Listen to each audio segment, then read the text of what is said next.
Hello, class. I want to cover the section on 4.1 maximum and minimum values. And I want to make a video of this. So that's what I'm going to do. So it's important to be able to find the maximum and or minimum values of a function. Sometimes we are interested in finding, say, the maximum area or the minimum cost, or you could be finding the maximum profit. So we will study some applications in this section on optimization, and that'll be later. But first, we need to learn how to find maximum, minimum values of a function. And then when we do get to the section on optimization, which is really like an application of what we're learning right here. So a definition, let C be a number in the domain of a function f. Then f of c is the absolute maximum value of f on D if f of c is greater than or equal to f of x for all x in D. So that's the absolute maximum. And notice you could have more than one absolute maximum. And of course, you might not have an absolute maximum. Then an absolute minimum value of f on D if f of c is less than or equal to f of x for all x in D. And here's another definition. The number f of c is a local maximum value of f if f of c is greater than or equal to f of x when x is near c.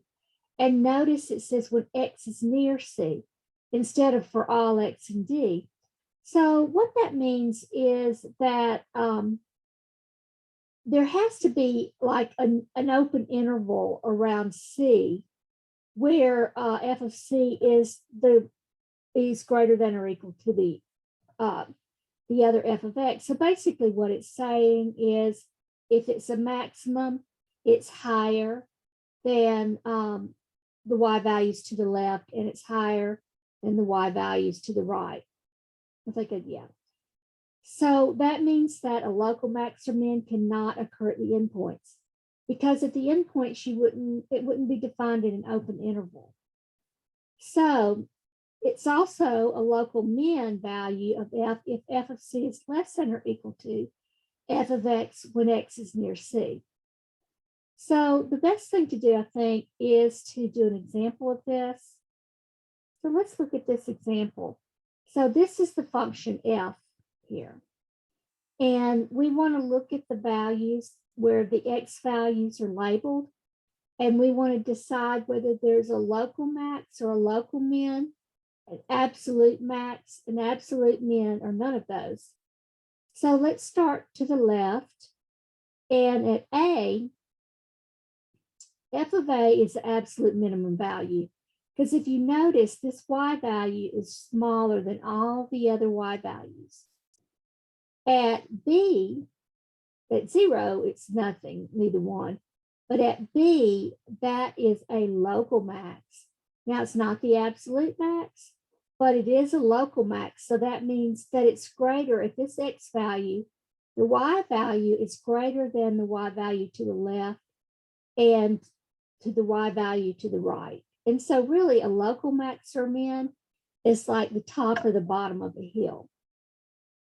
Now, f of c is a local min because at c, the y value is less than the y value to the left and the y value to the right. Sorry, my voice isn't too good today. At D, okay, so at D, that is the absolute max because we're assuming that it stops right here and stops right here. So that is the absolute max because it's higher than any other point on the graph. It also is a local max by definition. So you can have an x value where there's a local max and an absolute max occur. So it's an absolute max and a local max. And then f of e,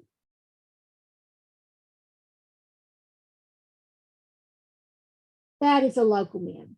It's not an absolute min, but it is a local min.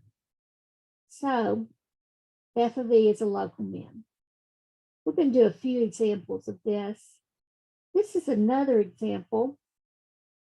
and we'll go through the X values and see if there's either local or absolute max or min.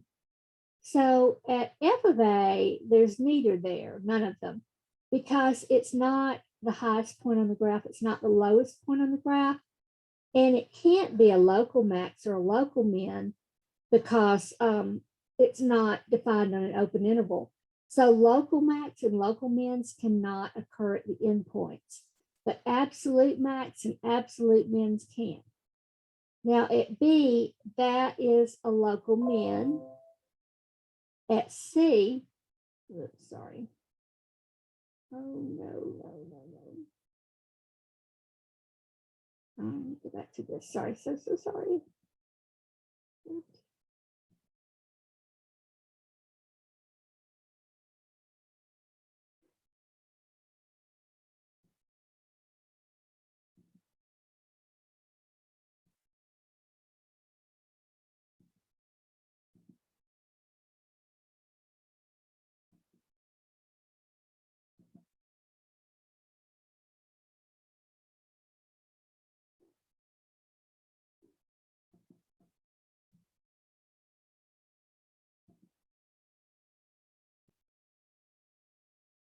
Okay, class, sorry about that.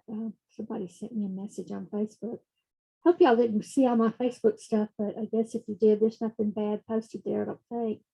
So anyways, at A, it's neither. At B, it's a local min. At C, that is a local max, not an absolute max, because it's not the top of the graph.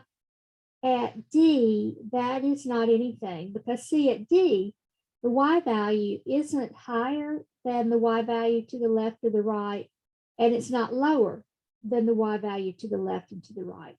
And of course, it's not an absolute max or an absolute min. Now at R, that is an absolute min because it's lower than any other value on the graph, and it is also a local min by definition. And then F of S, you look right here, that is an absolute max. So F of S is an absolute max, but it's not a local max because it can't be a local max because it's at the endpoint. Okay. Another example. Now this is one where it's discontinuous. So let's see what happens here. So at x equal a, that is the lowest point on the graph. So it can be an absolute min. Of course, it's not a local min because it's at the endpoint. At x equal b, now that is right here. And notice, and this is the thing that might not occur to you at first, the y value here is higher than the y value to the left and to the y value to the right. So this is actually a local max by definition. So there is an open interval around this value. And because really you have to be able to compare the y value to the left and to the right. And so to the left, it's higher than the one to the left, it's higher than the one to the right. So it is a local max. Now at C, the y value is down here, and it's higher than the y value to the right, but it's lower than the y value to the left. And it's not an absolute max or min, so it's none of those. Okay. At x equal d, that's a local min. At x equal r, that is a local max by definition, and it's also an absolute max. And notice too that like the derivative would not be defined here, but we do have a local max here and an absolute max. So that's something to keep in mind when we start talking about critical numbers. And then the last one is at S. And at S, it's nothing. It's not the lowest point on the graph. It's not the highest point on the graph, and it can't be a local max or a local min. I've got a lot of examples here. Okay, so at x equals 0, it's not defined. So local max or local min, absolute max or absolute min have to be in the domain of the function. So at x equals 0, it's not in the domain. And this is also going to mean that there's not going to be an absolute max because the y values keep getting closer and closer to this y value, whatever it is, 1, 2, 3, 4, 5, I think, but they never get to it. So there isn't going to be an absolute max. Now at x equal 1, that's neither. At x equal 2, the y value is down here, and it's lower than the one to the left, to the y value to the left, and the y value to the right. So at x equal 2, there is a local min. At x equal 3, there's a local max. Not an absolute max, because these y values are greater. And then at x equal 4, so we're talking about right here, there is a local max by definition and an absolute max, because this is the lowest point on the graph. At x equal 5, there's neither. At x equals 6, there is a local max. And at x equals 7, that's neither, because the absolute min is here and there is no absolute max. Okay. Now, Fermat's theorem says if f has a local maximum or minimum at C, and if f prime C exists, then f prime C equals 0. So if f has a local max or min at C, and if f prime exists, then f prime must be 0. For example, f of x equals x squared minus 5x plus 4. The derivative would be 2x minus 5. And if you set that equal to 0, we get x equal 5 halves. Now I graph the function right here. So this is the graph of this function. And notice at x equal 5 halves, there is a horizontal tangent line. And when there's a horizontal tangent line, it may mean that there's a local max or local min there. So, and in this case, that is a local min and an absolute min. Because assuming there's no, and it's a quadratic, so it would have to be. Now, the converse of Fermat's theorem is false. So you can't say that if f of c equals 0, then f has a local max or min at c. You can't say that. And here's an example of why you can't say that. Take the function f of x equals x cubed. It is an increasing function. It has a horizontal tangent line at x equals 0. So if we take the derivative, we get 3x squared. We set it to 0. That gives us x equals 0. F prime of 0 equals 0. However, there is no local max or min at x equals 0. There is a horizontal tangent line, but we know that like it doesn't change from increasing. It's f x cubed, f of x equals x cubed is increasing from negative infinity to infinity. So even though it has a horizontal tangent line, it doesn't like turn and change directions at that point and have a local max or a local min. Now, notice that Fermat's theorem said if f has a local max or min at C, and if f prime C exists, then f prime C equals 0. Here's an example of when the derivative does not exist. If you remember, the derivative does not exist when there's a sharp corner like this.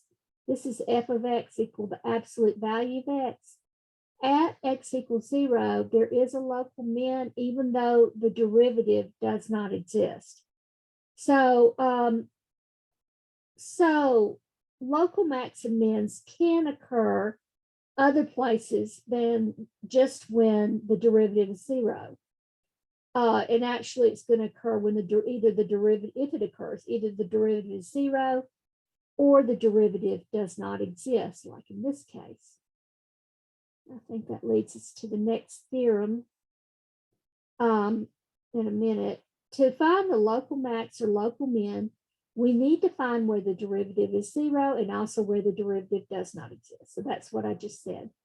Now, a definition here, a critical number of a function f is a number c in the domain of f such that either f prime c equals 0 or f prime c does not exist. So if f has a local max or min at c, then c is a critical number of f. So I want to find the critical numbers of the function. So here's the function, g of theta equals 4 theta minus tangent theta. So what we want to do if we're trying to find the critical numbers of the function is find where the derivative is 0 and also find where the derivative does not exist. So, and remember that critical numbers have to be in the domain of the function.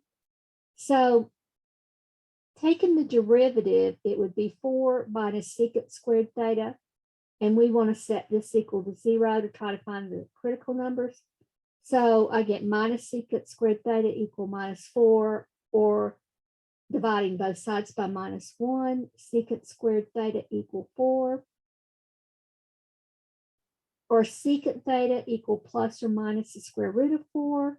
So secant theta is 2 or secant theta is minus 2. Now secant theta is 1 over cosine. So this means 1 over cosine equals 2, but if I cross multiply, that gives me cosine theta equals 1/2. Likewise over here, if I've got 1 over cosine theta equal minus 2, and I cross multiply, I get cosine theta equal minus 1/2. So we have to remember our unit circle now. Where is the cosine theta equal to 1/2? That's at pi over 3. And I may not have this drawn just right, but at pi over 3, the cosine is 1/2. The sine is square root of 3 over 2. Now there's another place where cosine theta is positive 1/2, and that's at 5 pi over 3. And then I added the plus 2 in pi because we can go around the circle as many times as we want and end up back here. We could also go in the reverse direction and end up back here. So when I say plus 2 in pi, n is an integer. So there's pi over 3 plus 2 in pi, and there's 5 pi over 3 plus 2 in pi. Now, where is cosine theta equal to negative 1/2? That would be over here at 2 pi over 3, and also down here at 4 pi over 3. I didn't have that labeled. So you could say 2 pi over 3 plus 2 in pi, or you could say 4 pi over 3 plus 2 in pi. We can combine here. We could write it in a little bit more compact form, because if we say theta equals pi over 3 plus n pi, that means anytime, and I don't have it drawn just right, but anytime you get to either this, this angle or this angle. And then, or theta is equal to 2 pi over 3 plus n pi.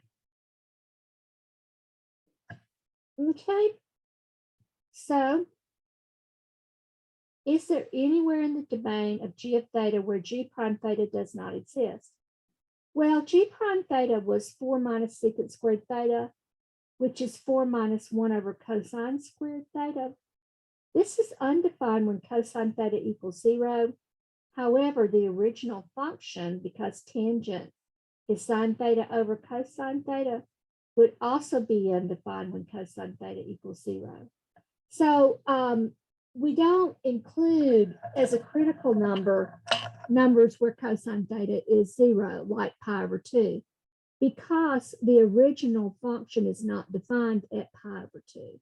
So that means that pi over 2 is not in the domain of the original function, so it cannot be a critical number. So the only critical numbers are the ones we mentioned a minute ago. And you could graph this. I'm not going to do that right now, but you could graph it, and you would see that it should have horizontal tangent lines everywhere you hit one of these values.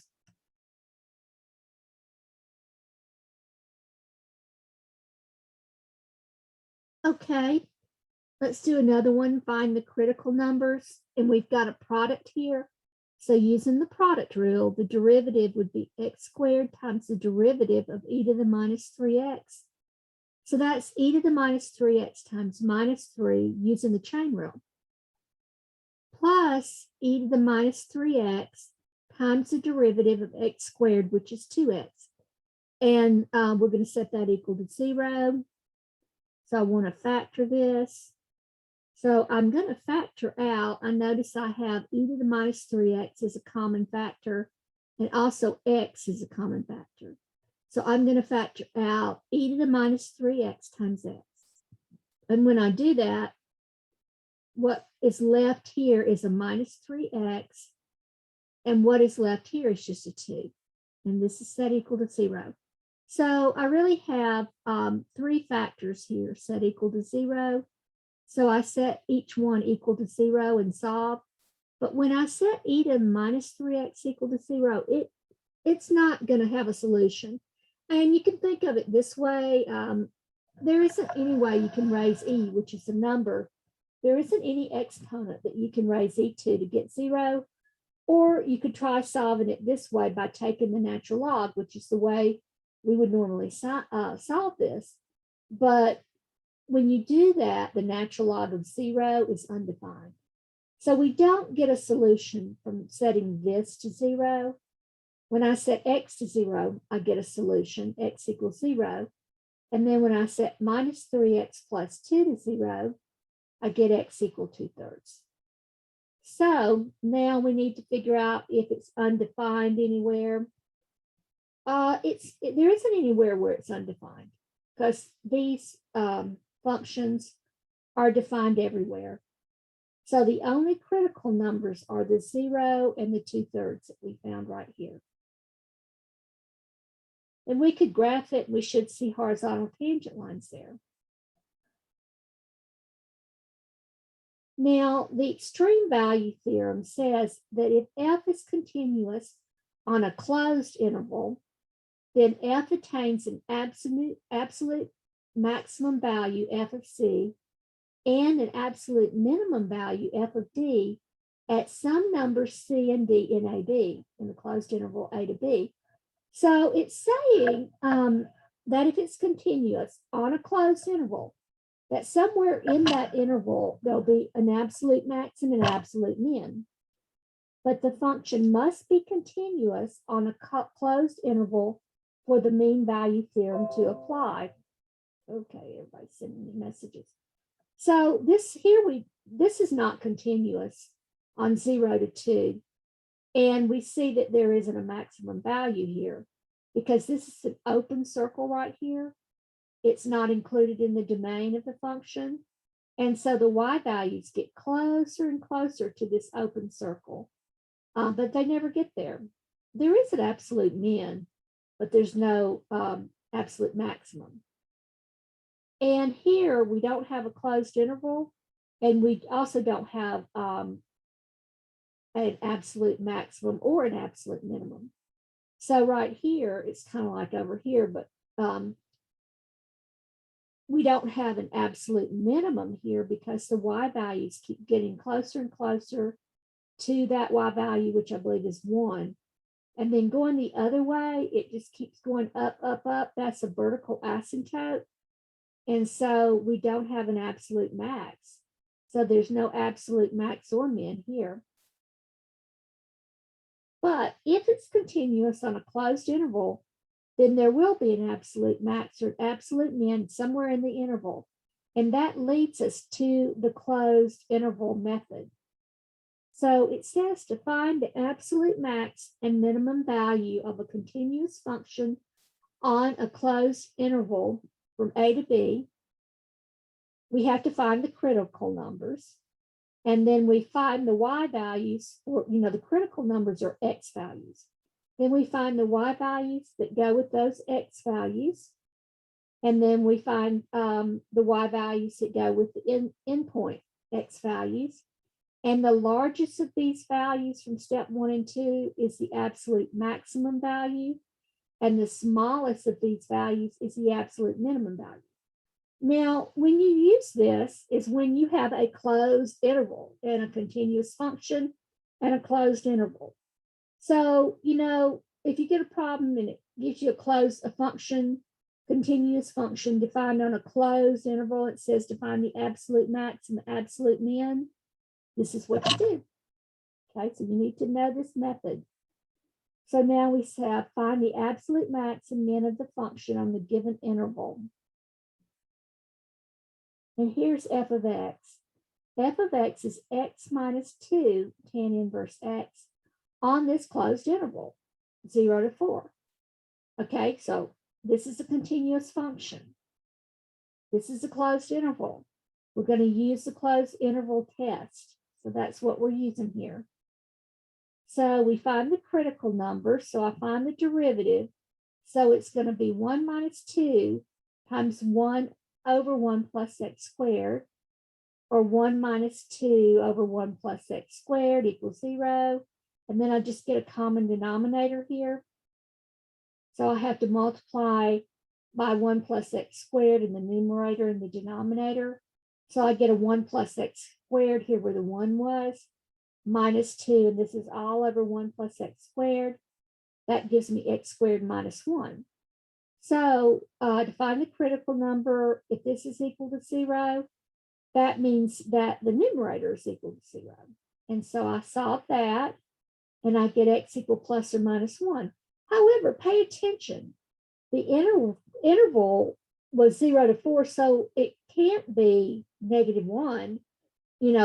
At x equals -1, there isn't a max or min value in this interval. That just doesn't make any sense. So we disregard the x equal minus 1, but there is a critical number at x equal 1. Now, then we need to see if there's any other critical numbers.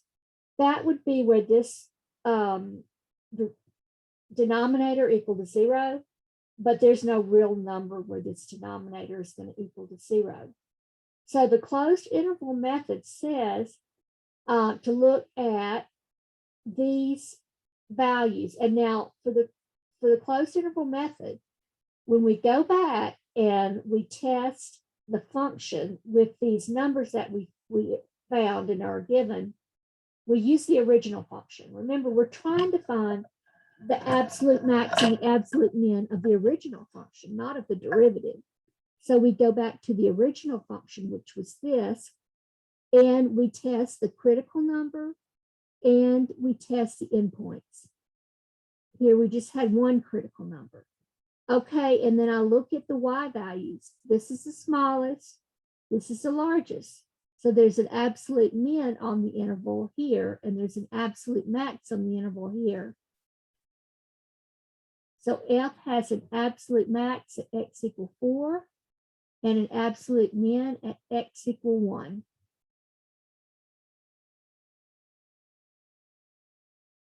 Okay, for the absolute max and min of f of x equal 2 cosine x plus 1, or it says, I'm sorry, find the absolute max and min of f of x equal 2 cosine x plus 1 on the interval from 0 to pi. And this is a closed interval. This function is continuous everywhere because cosine x is continuous. So I find the derivative. F prime x equals minus 2 sine x. And we set that equal to 0. That's the same thing as saying sine x equals 0. So that occurs at x equals 0 and x equal pi. Now, we don't go around the unit circle again, or we don't say plus 2 in pi here, because we're only looking in the closed interval from 0 to pi. So these are the critical numbers, 0 and pi, and they're in this interval. And they also happen to be the endpoints. So the endpoints are the critical numbers. So I test these numbers in the original function. I get 3 for f of 0, and I get minus 1 for f of pi. So there's an absolute max at x equals 0 and an absolute min at x equals pi.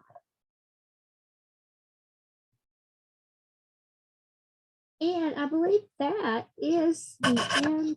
Is that the end of this section? Maybe it is. So let me just make sure I don't have anything else to say. I don't think I did.